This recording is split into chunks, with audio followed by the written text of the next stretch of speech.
Quem gostaria de viver a palavra de Deus? Quem gostaria?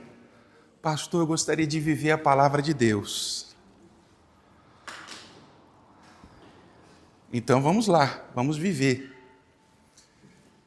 Eu estava falando com Deus essa madrugada e eu pedi uma direção. E essa direção veio. Ele falou para eu colar embaixo de uma cadeira. Presta atenção, senta aí, minha amada. Senta aí, querida. Senta aí, minha linda. Isso, presta atenção agora, por favor, não atrapalhe o tio, não. Presta atenção, olha aqui para mim. Essa madrugada eu colei embaixo de uma cadeira um papel. E esse papel vai indicar uma pessoa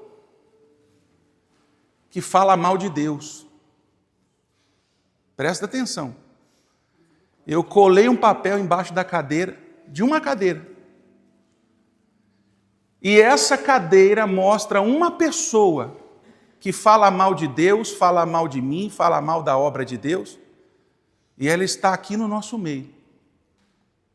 Agora eu quero perguntar para vocês, eu posso revelar quem é essa pessoa? Posso? Olha para o lado aí.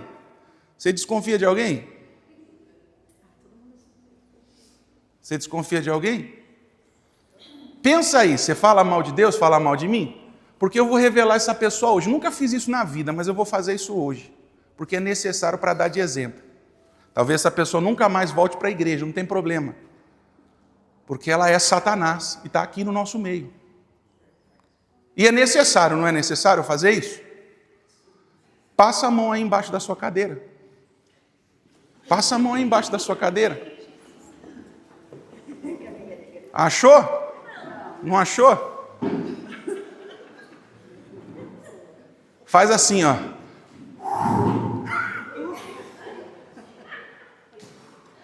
Olha aqui para mim, meus irmãos. Pronto.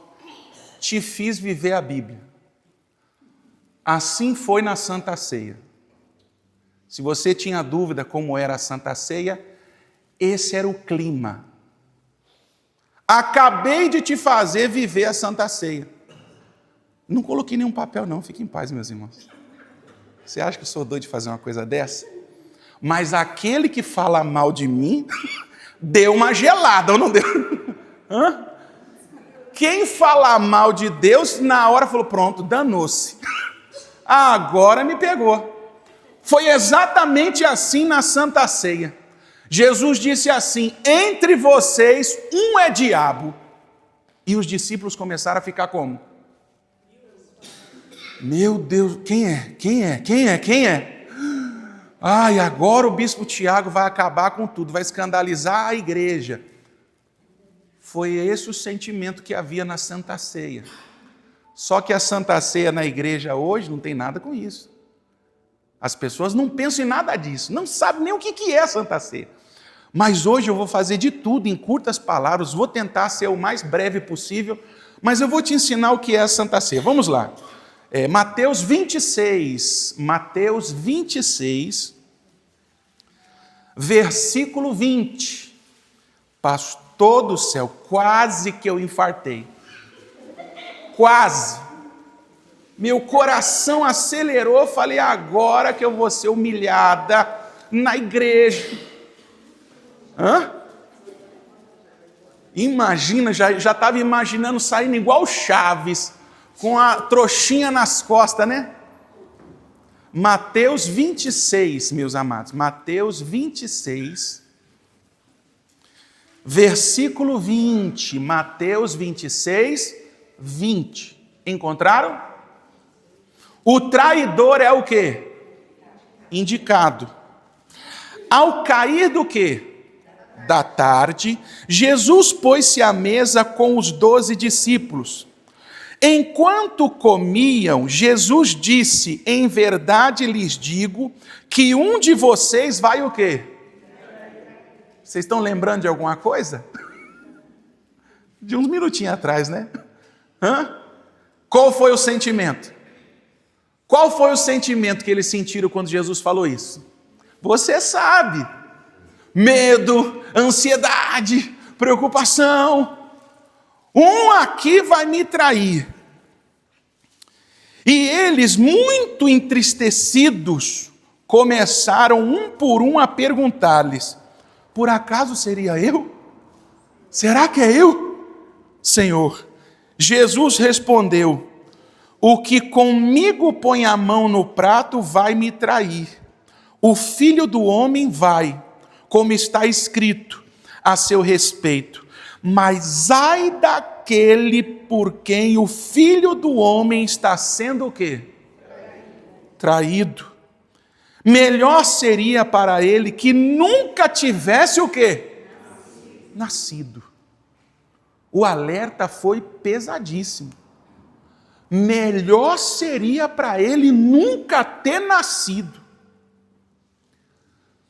E a Bíblia está falando que eles estavam comendo. E que horas que era, gente? À tarde, não está escrito aí? Era à tarde. Olha aqui para mim, meus irmãos. Essa data aqui era o período da ceia. O que é a ceia? A ceia é a janta, é o jantar. E no jantar dos judeus, eles comiam cordeiro, pão, sopa de lentilha, ensopado de grãos, e também azeite se colocava na mesa, e o pão, eles comiam o pão e molhavam no azeite. E estava dando exatamente na semana da Páscoa. E na semana da Páscoa, o pão tinha que ser comido sem fermento, porque era uma tradição judaica. Então a Santa Ceia foi qual horário? Eu vou te ensinar você qual horário e tudo que aconteceu, simplesmente para que você saiba. A Santa Ceia foi por volta das 8 horas da noite para nós, aqui no Brasil. Às 8 horas, mais ou menos entre as 8 e as 9 horas da noite. Só que antes eles já estavam comendo a ceia da tarde, que era o cordeiro e todos esses alimentos. E quando eles estavam comendo, Jesus disse: olha, um de vocês vão me trair. E o que vai trair é o que vai pôr a mão comigo no bocado lá. E aí continua dizendo, 25. Então Judas, que o traiu, perguntou: por acaso sou eu, mestre? Jesus respondeu: você acabou de dizer isso. Quando Judas falou, Jesus falou: você acabou de dizer isso. É você mesmo. O traidor foi indicado naquela mesa. E aí continua dizendo: a santa o quê? A ceia do Senhor. Enquanto comiam, Jesus pegou o quê? Um pão, e abençoou, e partiu, e deu aos discípulos, dizendo: tomem, comam isso é o meu corpo. A seguir, Jesus pegou um cálice, e tendo dado graça, o deu aos seus discípulos, dizendo: bebam todos dele, porque isso é o meu sangue. O sangue do quê? Da aliança, derramado em favor de muitos, para a remissão de pecados. Eles já estavam comendo. E o vinho que se dava na Páscoa também era um vinho sem fermento. Todos os alimentos que estavam na mesa tinha uma representação aos judeus e aos cristãos. O pão representava o corpo de Cristo, mas por ser sem fermento, representava a passagem do povo pelo deserto. Que eles comeram um pão sem fermento, um pão sem crescer. O vinho, que também não era fermentado, ele não era alcoólico. Então era um vinho que representava a pureza, a purificação. O azeite representava o Espírito Santo. As lentilhas, a sopa de lentilha que eles comiam, representava o dia que Esaú trocou a bênção por um prato de lentilha.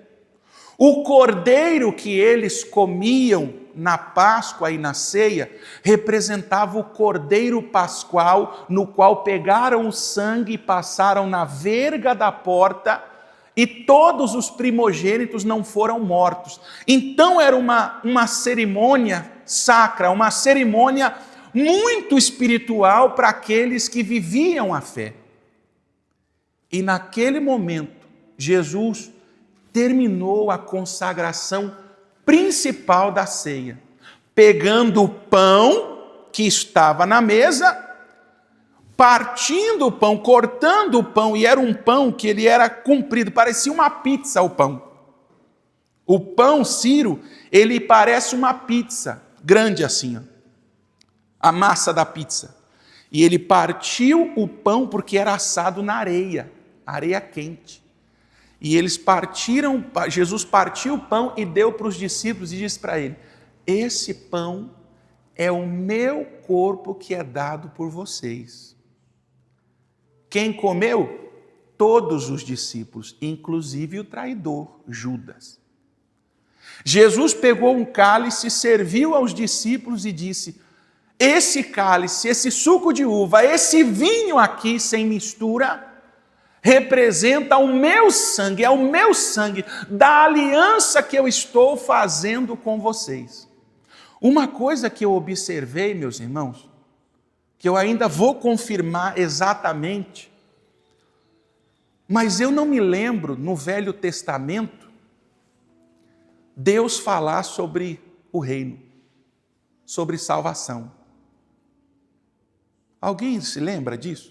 No Antigo Testamento. Antigo Testamento.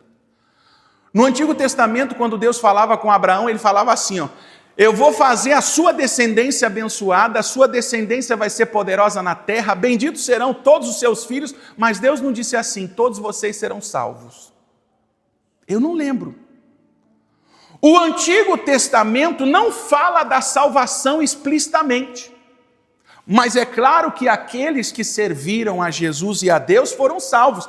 Mas o Antigo Testamento, se você observar, não existe a fala sobre eles estarem com Deus pela salvação. A Bíblia fala no Antigo Testamento que eles tinham que estar com Deus para que a família dele fosse abençoada, para que eles fossem prósperos, para que eles tivessem saúde e entrassem na terra prometida. Essa era a promessa de Deus.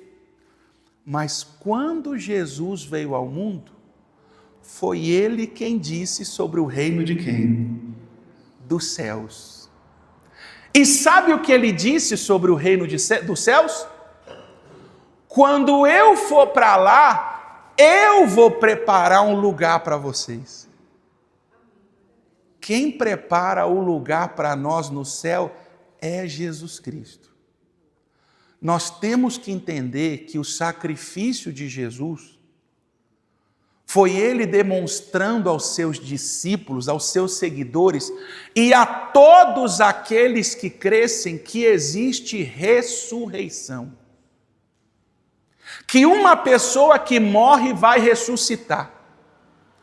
Que todos nós que cremos iremos ressuscitar com Cristo.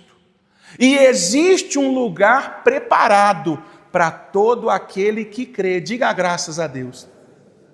Então, quando Jesus preparou a Santa Ceia, ele estava dizendo assim, ó: eu estou aqui fazendo uma aliança com vocês, meus discípulos. Vocês vão ver a coisa horrível que eu vou passar. As piores dores que um ser humano vai passar é o que eu vou passar, mas eu vou morrer e vou voltar e vou aparecer para vocês para provar que existe ressurreição. Diga a glória a Deus. Você entende agora o sentido do sacrifício? E Jesus disse assim: em favor de muitos. Se é de muitos, não é do quê? De todos. Aprenda. Jesus disse: o meu sacrifício é em favor de muitos, não é em favor de todos. Não é para todo mundo o reino de Deus.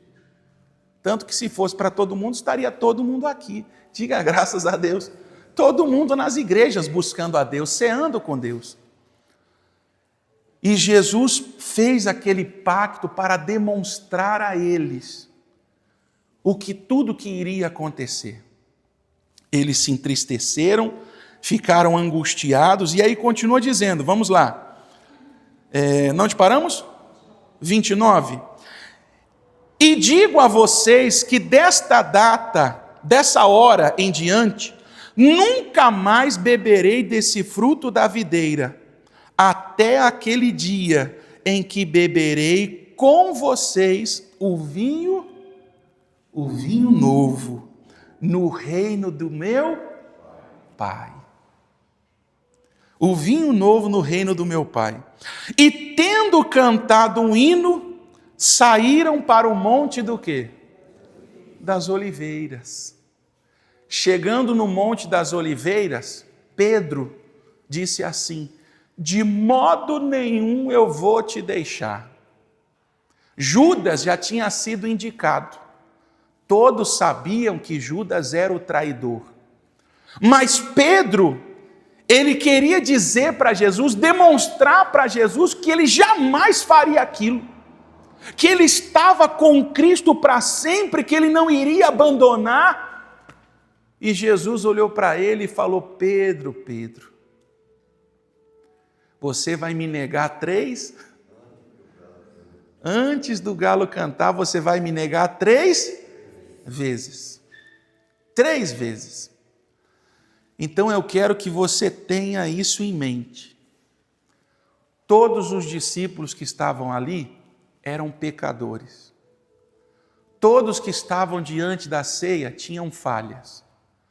Mas eles decidiram fazer uma aliança com Deus. E mesmo participando da Santa Ceia, um traiu, o outro negou, e Tomé duvidou quando Jesus ressuscitou e apareceu para eles, a ponto de falar: só se eu tocar no buraco da mão, na onde estava o prego, eu vou acreditar. E Jesus teve que chegar para ele e falar assim: Tomé, coloca a mão aqui no furo se você não acredita que eu ressuscitei. E é ali que Tomé passou a crer, né? Então, eu digo a vocês, meus irmãos, que a Santa Ceia, para o cristão que entende o Evangelho, é o momento mais triste. É o momento mais triste. Sabe por que é triste? Porque se eu olhar para a minha vida até aqui, eu vou dizer para vocês quem eu fui até aqui hoje. Um lixo de pessoa. Se eu olhar para a minha vida até aqui, eu sei que eu não prestava, que eu não merecia, que eu não sou digno de estar aqui diante de vocês pregando o Evangelho. E eu sei que se você olhar para a sua vida, se você olhar para o seu passado, você sabe o quanto você já sofreu. Quem aqui já sofreu? Você sabe quantas dores você teve até aqui, sim ou não? Eu me lembro de alguns de vocês que eu já conversei, de algumas irmãs que eu já conversei, que ela disse que o marido apontava a arma no rosto dela e errava o tiro, que pulou por cima da mesa com faca. De outras senhoras que disse que o pai, quando ela era criança, mandou embora de casa e falou: vai trabalhar lá para Curitiba, some daqui. Que cresceu a infância toda sem o amor dos pais.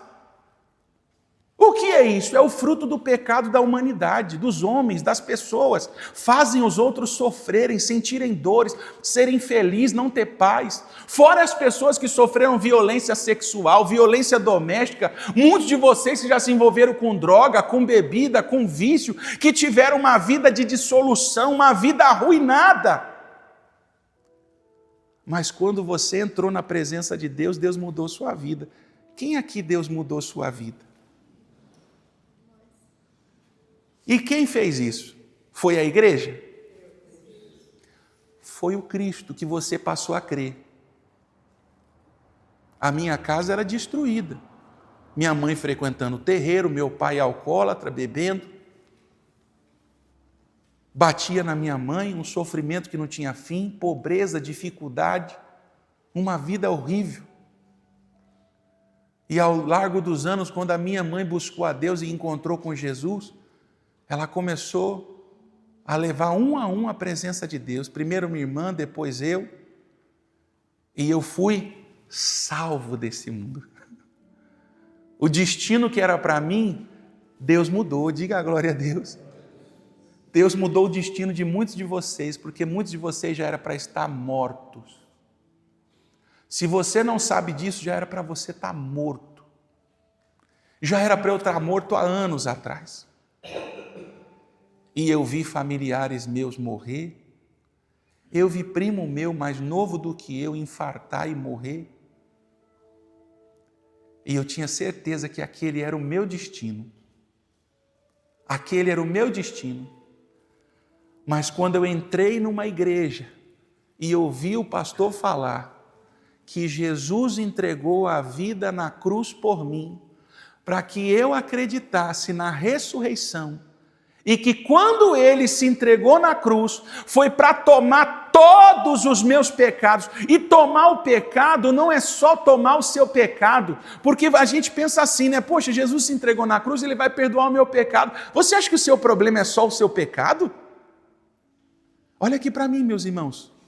Muitos de nós estamos carregados de maldição.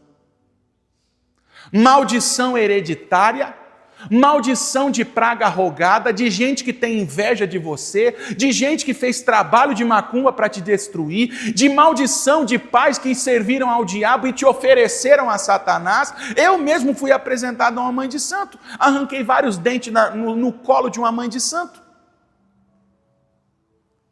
E essa maldição ia me acompanhar por toda a vida se Jesus não tivesse me resgatado.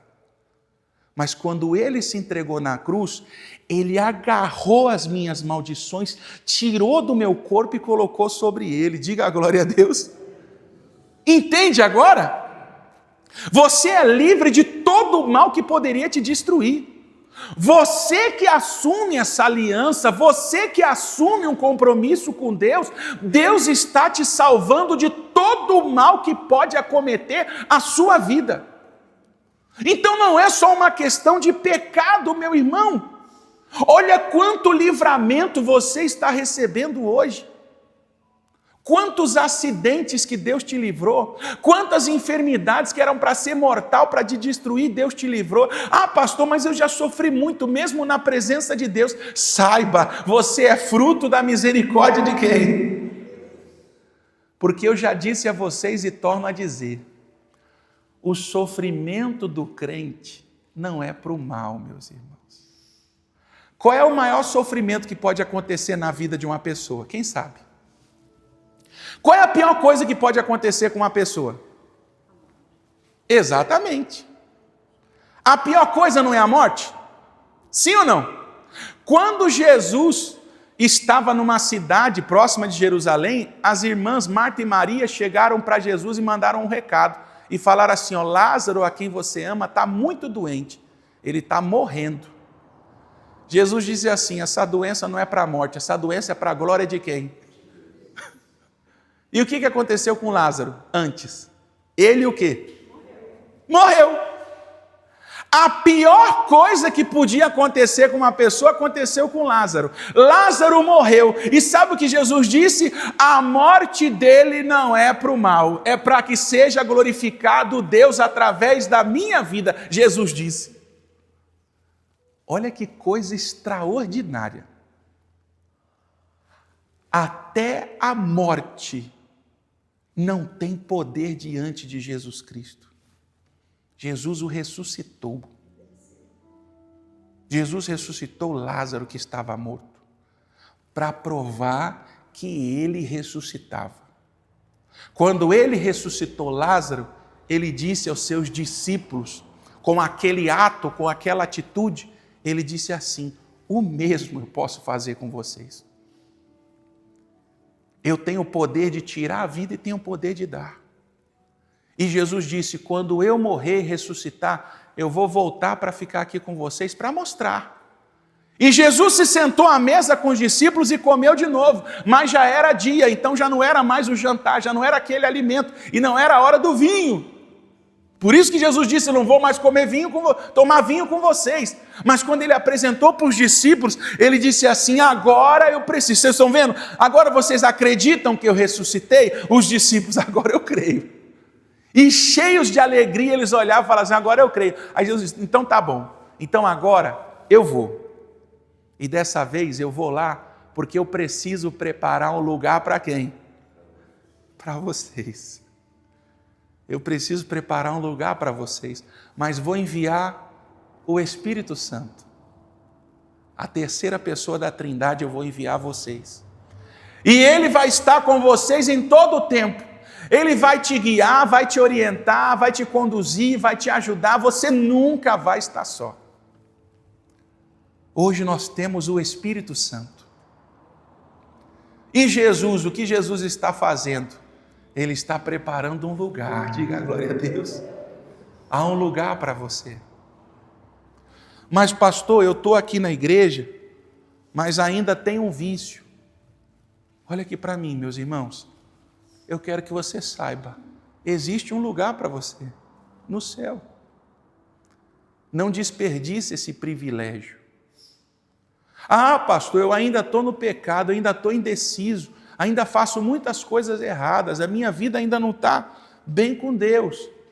Eu digo a vocês, meus irmãos, não troca esse sacrifício sublime por um pecado que não vai te trazer nenhuma satisfação, somente um prazer momentâneo. Pessoas que chegam para mim e falam, pastor, eu fico ansioso para fumar, para beber. Pastor, eu tenho tanto prazer em jogos e não sei o quê. Teve uma irmã que disse para mim que o marido dela perdeu a casa no baralho. E tiveram que vender a casa e pagar a dívida para não morrer. Eu te faço uma pergunta, e se esse homem conhecesse a Deus? E se os meus primos, que morreram tão jovens, tivessem se encontrado com Deus? Talvez estaria aqui até hoje, eu ia poder ver eles. 35 anos, é novo.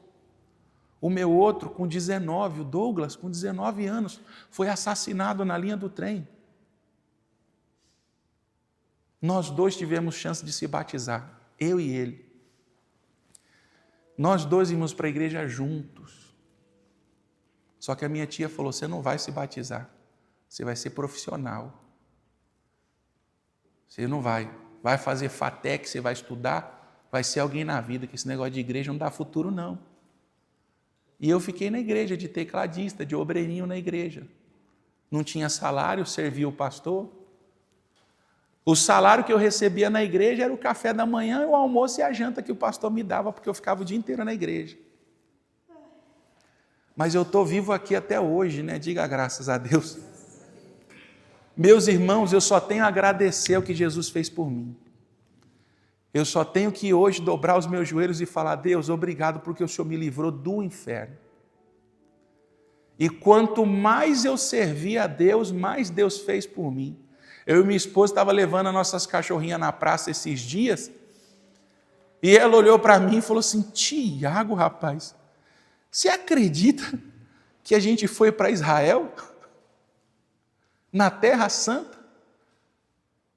Você acredita, Tiago, que a gente esteve em Israel, entramos no túmulo, comemos esse pão, Ciro, comemos o cordeiro, comemos o peixe, que dizem que até era o peixe de Pedro. Eu falei, rapaz, em Israel, andamos por todos os lugares da Terra Santa, no Muro das Lamentações eu estive lá, e sabe com quanto eu gastei para ir para Israel? 0 centavo. E o que eu tinha para ir? Nada. Deus é testemunha que eu não tinha 1 centavo. Pagaram a minha passagem, pagaram o hotel David King para mim ir. Quem era eu? Um favelado de Itaquaquecetuba. Aquele que estava destinado à morte. Deus me levou para Israel. E de lá eu fui para Colômbia, Peru, Chile, fui consagrado a bispo fora do país, E agora estou aqui com vocês para dizer que tudo que Deus fez por mim, eu nunca mereci. Nunca fui digno da graça de Deus, mas Ele me salvou porque eu entreguei minha vida para Ele. E eu estou dizendo para vocês que são aqui de Arapongas, estão aqui comigo. Você ainda pode viver o extraordinário. Ah, pastor, mas eu já estou velha, pastor. Já estou cansada, pastor. Mas se você colocar sua vida nas mãos de Deus, você ainda vai se alegrar. Porque eu acredito que a melhor felicidade para você, mãe, hoje talvez não seja ir para Israel ou ir para outro canto, mas talvez a sua maior alegria hoje seria o seu filho olhar nos seus olhos e falar: mãe, eu vou me casar, endireitei minha vida, larguei as drogas, eu estou com Deus e agora eu quero ser uma excelente pessoa e eu vou cuidar de você para o resto da sua vida. Quem aqui mãe gostaria de ouvir isso? Hã? Não seria um sonho? Não seria um sonho? Meu pai e minha mãe, se perguntar para eles, a minha esposa, se perguntar para a mãe dela, e a Camila, a mãe da minha esposa, diz assim: ela não precisa de nada, ela está bem. Ela está com quem? Com Deus. Não sabe das nossas lutas, não sabe da nossa dificuldade, mas o meu pai, a mesma coisa, se perguntar para ele: ô Geraldo, e o Tiago? Tiago está servindo a Deus, ele está com quem? Ele está bem. E eu digo a eles: saibam, ora por mim, pai e mãe, ora por mim. É o que eu digo para os meus pais: ora por mim, porque se um dia vocês ficarem inválidos ou estiver sofrendo, eu vou cuidar de vocês. Vocês podem ficar despreocupados, vocês nunca vão andar só. Diga a glória a Deus. Isso é o que todo filho deveria fazer. Todo filho que presta, todo filho que é macho, toda filha que é uma mulher de caráter, tinha que olhar para os seus pais e falar: eu agradeço a vocês pela vida que vocês me deram, mas na velhice de vocês, é eu que vou cuidar de vocês. Mas aqueles que não têm Deus, a vida deles é uma cruz para a mãe. O filho que não tem Deus é uma cruz para a mãe, é uma cruz para o pai. Agora eu te pergunto: você tem que carregar essa cruz? Se eles estivessem em Cristo, não. Diga a glória a Deus. Para essa cruz sair das suas costas, sabe o que você vai ter que fazer? Vem cá, meu filhão, vem cá, por favor, um minutinho. Vem cá. Aqui, ó, esse é meu filho. Esse é meu filho, está me dando a maior dor de cabeça. Esse meu filho é um cabeça de pudim. Só dá trabalho na minha vida. E ele está sendo um peso. Se apoia aqui no meu pescoço aqui, ó. Está sendo um peso para mim eu carregar o meu filho para cima e para baixo, porque ele dá dor de cabeça, ele se mete em problema, ameaçado, e é isso e aquilo outro.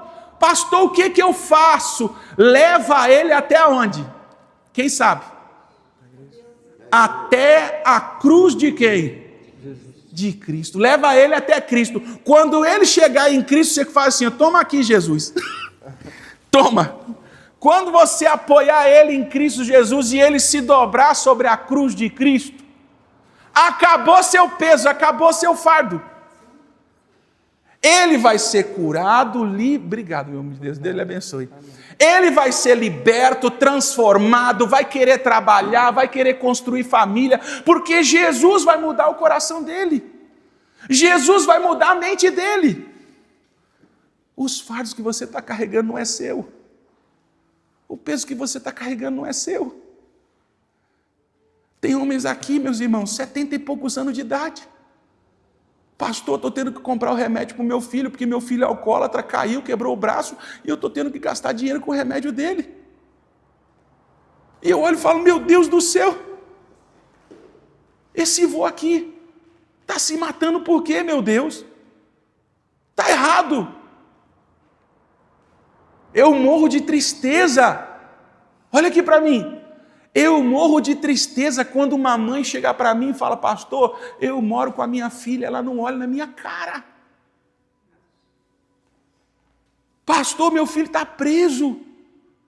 Pastor, meu filho não quer mudar de vida. A mãe sentou comigo aqui na cadeira e falou assim: pastor, o meu filho quer se matar porque se separou da esposa. E agora voltou a morar comigo. Eu não sei mais o que fazer, eu não tenho mais felicidade na minha vida. Eu penso em pegar minhas coisas e sumir. Aí eu falo: não, meu pai, esse peso não é essa pessoa não tem que estar carregando esse peso mais não. Você não tem que carregar mais esse peso. Mas o problema é que você não está jogando o seu peso na onde? Na cruz. Em Jesus. Tira esse peso, meus irmãos, tira esse peso de você. Hoje, quando você participar da Santa Ceia, eu quero que você abra o seu coração, se lance diante de Deus e deixa Ele arrancar de ti todo o peso. E você vai sair daqui leve, você vai sair daqui pronto para viver uma novidade de vida. Diga graças a Deus. Quem quer viver em novidade de vida? Você quer viver em novidade de vida? Guarde a sua Bíblia, fique de pé, feche os seus olhos, vamos falar com Deus.